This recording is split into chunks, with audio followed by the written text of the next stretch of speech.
Morning, Beth. Good morning, James. How are you? After watching a couple of these, I'm not quite sure.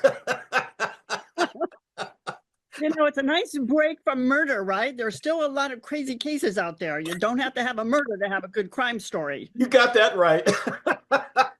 I'm speaking with Beth Karas, legal analyst. We're talking about from the producers of The Curious Case of Natalia Grace come six new curious cases that are stranger than fiction. It's IDs, The Curious Case of.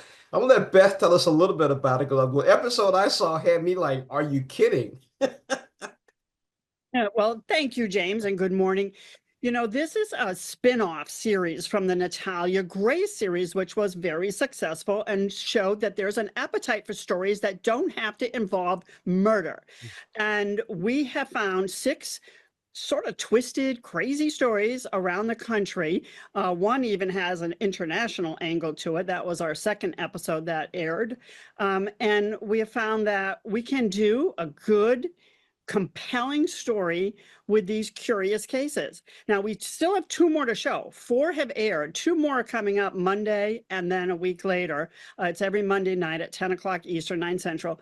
And the next one is about a woman in Utah named Jody Hildebrandt, who was a therapist in the Mormon community, recommended by the church to help families that were having some problems, say in the marriage.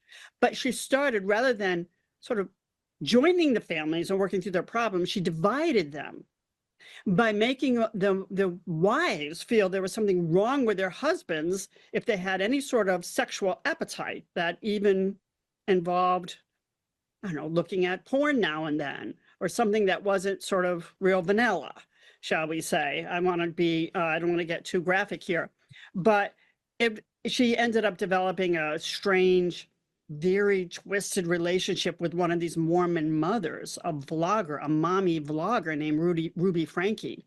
And then the story really goes downhill with child abuse. I mean, these women are in prison today.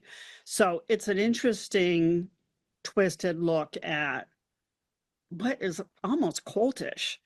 This woman who had this hold over mothers and wives in the Mormon community. Speaking of women with, control over families, the one I saw was the cat cult. So the question I have before we get into that is you got two more episodes to go. This will air before that. So are people able to see the other four streaming? Oh, yes, they are streaming on Max, which used to be called HBO Max. So the other four are there. They always premiere on Investigation Discovery. That's who has created these, but then they are available on Max. So you can go and binge them all, and they will all take you on quite a journey. All right, let's talk about the journey about the cat cult. Just talk about that a little bit. This is a story that has not been widely told.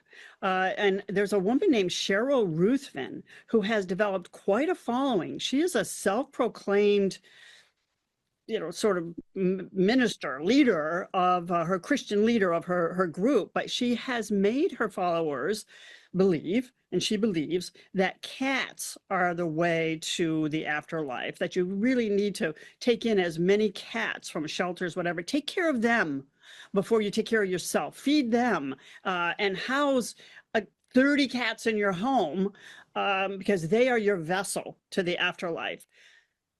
That is another twisted story, because Cheryl Ruthven used to be much more conventional, and she was married to a man and had a couple children. And he's in the episode talking about her spiral into this other world. I don't want to call it a downward spiral. I don't want to pass judgment, but it's a spiral, okay, into another world.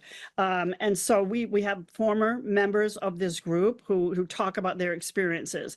And again, there are cults all over the country, and we're always discovering them. And this is one that, as I said, hasn't really been widely reported. It's crazy. I mean, the episode I saw, it was just wow. And then there were a couple of more pieces to it that I got a chance to see.